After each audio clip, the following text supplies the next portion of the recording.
اللهم صل على سيدنا ومولانا محمد۔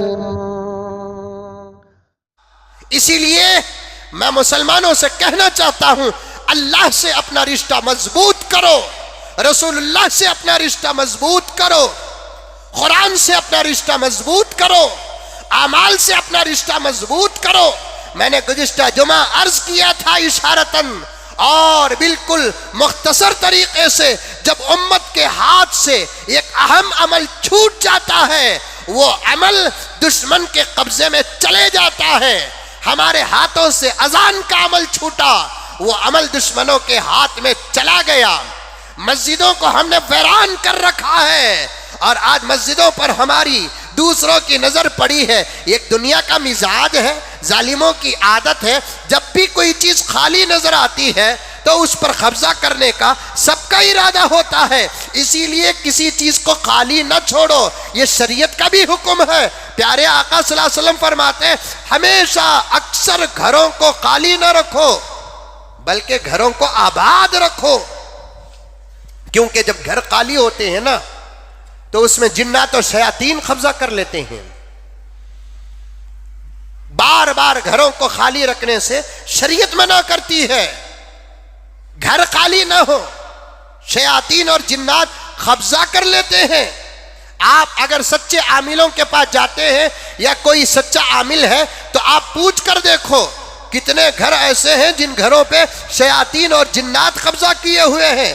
بڑے بڑے عامل جا کر نکالنا چاہتے ہیں، وہ نکلنے کے لیے تیار نہیں ہوتے، بلکہ وہ جنات اور شیاطین سے بات تک کرتے ہیں۔ جب پوچھا جاتا ہے تو کہتے ہیں ہم پہلے سے ان گھروں میں رہتے ہیں، کوئی نہیں رہتا تھا، ہم رہتے ہیں، اب ہم اس گھر کو چھوڑ کر جانے والے نہیں ہیں۔ بڑے بڑے مسائل آ جاتے ہیں۔ خالی جگہ جب ہوتی ہے نا تو پھر اس وقت دوسرے قبضہ کر لیتے ہیں۔ ہم نے مسجدوں کو خالی چھوڑ دیا، عیدگاہوں کو خالی چھوڑ دیا، ہمارے اداروں کو خالی چھوڑ دیا، ہماری زمینوں کو ہم نے بالکل واویلا کر کے رکھ دیا، جس کی وجہ سے دشمنوں کی نظر پڑ گئی ہے۔ آخر مسلمان جاگے گا کب؟ آخر مسلمان جاگے گا کب؟ اسی لیے تو علماء کرام چیخ چیخ کر کہتے تھے۔ مجھے 25 سال پہلے میرے والد زکریا صاحب رحمت اللہ علیہ کا ایک بیان 4 بلاک کا، جب میں 25 یا 30 مدرسے میں پڑھتا تھا، اس وقت میں والد صاحب کے ساتھ جب 4 بلاک کو گیا عیدگاہ مسجد میں، والد صاحب کا بیان مجھے یاد ہے۔ والد صاحب اس وقت پتہ نہیں کہ کس موضوع پر بیان کرتے تھے، بیچ میں بات آ گئی کہ جتنے ہمارے ادارے ہیں ان اداروں کے لیے ذمہ داروں کا 2 کام ہوتا ہے۔ ایک کام اداروں کو آباد کرو، دوسرا کام اداروں کی باؤنڈری بناؤ۔ ہے کوئی ایک چرچ کے خلاف میں آواز اٹھانے والا؟ ایک چرچ کی پراپرٹی پر آواز اٹھانے والا؟ کتنے چرچ ہیں، کتنے چرچ کے بازو بڑے بڑے میدانے ہیں۔ کوئی ہے اس ملک کا وہ شرپسند انسان جو کسی چرچ کے بارے میں آواز اٹھائے؟ چرچ کے بازو کی جگہ ہماری ہے، یہ جگہ ہماری ہے، نہیں اٹھا سکتا۔ میں یہاں پہنچ کر چرچوں کے ذمہ داروں کو مبارکباد پیش کرنا چاہتا ہوں۔ انہوں نے بہت دور اندیشی سے کام لیا۔ انہوں نے کیا کیا؟ سب سے پہلے اپنے جگہوں کی حفاظتیں کی، اسے دائرے بنائے، اسے باؤنڈریاں بنائے۔ لیکن ہمارے ذمہ دار، میں کان پکڑتا ہوں، میں موضوع سے ہٹا نہیں، ظلم پر بات آ رہی ہے تو بات کر رہا ہوں، قوم سوئی ہوئی ہے تو جگانا چاہتا ہوں۔ 2 کام کریں گے، دنیا کی کوئی طاقت ہمارے اداروں پر نظر نہیں کرے گی۔ یہ کام ان اداروں کو آباد کرنا، چاہے وہ مسجد ہو تو آباد کرو، مدرسہ ہے تو آباد کرو، خانقاہ ہے تو آباد کرو، عیدگاہ ہے تو آباد کرو۔ دوسرا کام، جتنی جگہ ہماری تھی یا ہے، سب سے پہلے اس کا دائرہ بناؤ، اس کی باؤنڈری بناؤ۔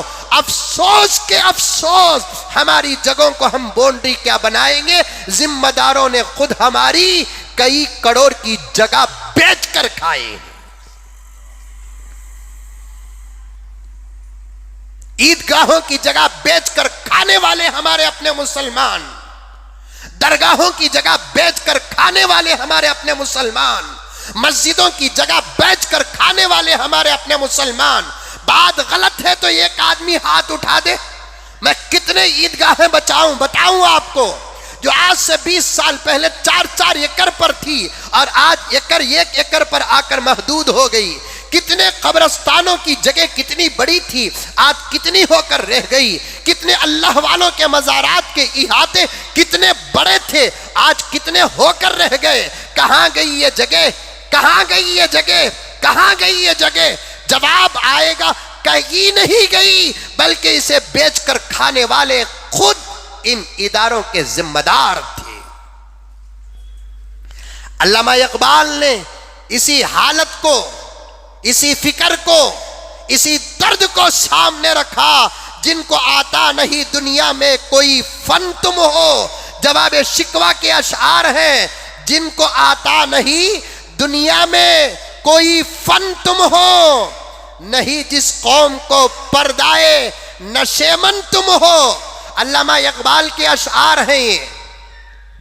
علماء کو بھی سمجھنے میں تکلیف ہوتی ہے، عوام کیا سمجھے گی؟ ایک زمانہ ہر فن کے ماہر ہم تھے، ایک زمانہ ہر ٹیکنالوجی کے بانی ہم تھے، ایک زمانہ ہر ترقی کے بانی اور فاؤنڈر ہم تھے۔ اور مجھے صاف صاف کہنے دو، رب کعبہ کی قسم، آج دنیا میں جتنی ترقیات ہیں ان تمام ترقیات دراصل مسلمانوں کا صدقہ ہے۔ کبھی میں انشاءاللہ تعالی حالات اگر مجھے اجازت دے تو بتا دوں کہ اسلام اور مسلمانوں کا سائنس کا اسلام اور مسلمانوں سے کتنا گہرا تعلق تھا۔ انشاءاللہ تعالی مضبوط دلائل کے ساتھ آپ کے سامنے بیان کروں گا، لیکن اس وقت کے حالات کو سامنے رکھ کر علامہ اقبال فرماتے ہیں جن کو آتا نہیں دنیا میں کوئی فن تم ہو۔ آج کے نوجوانوں تمہیں آتا کیا ہے؟ سوائے موبائل پکڑنے کے آتا کیا ہے؟ بیوی کو مارنے کے آتا کیا ہے؟ ماں باپ کو گھروں سے باہر بھیجنے کے آتا کیا ہے؟ تم کو مسجدوں کو برباد کرنے کے آتا کیا ہے؟ اچھے اچھے کپڑے پہن کر لڑکیوں کو پٹانے کے علاوہ تمہیں آتا کیا ہے؟ لڑکیوں کو سیٹی بجانے کے علاوہ تمہیں آتا کیا ہے؟ داڑیاں منڈانے کے علاوہ تمہیں آتا کیا ہے؟ بڑوں کی بے ادبی کے علاوہ تمہیں آتا کیا ہے؟ نمازوں کی دھجیاں اور نمازوں کو قضا کرنے کے علاوہ تمہیں آتا کیا ہے؟ یتیموں، بیواؤں اور مسکینوں کا مال کھانے کے علاوہ تمہیں آتا کیا ہے؟ پیشاب کر کے پانی تو پانی، ڈھیلا جو لیتا نہیں اسے خوش کرنے کے علاوہ تمہیں آتا کیا ہے؟ جو ماں باپ کو خوش نہیں کیا آج اللہ نے وہ سزا دی، اسے لیڈر کو خوش کرنے کے پیچھے لگا دیا۔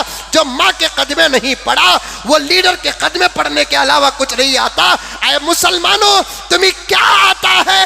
2 رکعت اچھی نماز پڑھنا تم کو نہیں آتا ہے، کھانے کی سنتیں تم کو نہیں آتی۔ اگر آتا ہے تو مسلمانوں، میں تمام کو نہیں کہتا، 95% مسلمانوں کو انگلی دکھا کر سینہ ٹھوک کر کہتا ہوں، اگر تم کو آتا ہے اللہ کو ناراض کرنا تم کو آتا ہے، نبی کو ناراض کرنا تم کو آتا ہے، قرآن کے خلاف چلنا تم کو آتا ہے، حدیث کے خلاف چلنا تم کو آتا ہے، سنت کے خلاف چلنا تم کو آتا ہے، اس کے علاوہ تمہیں کیا آتا ہے بتاؤ؟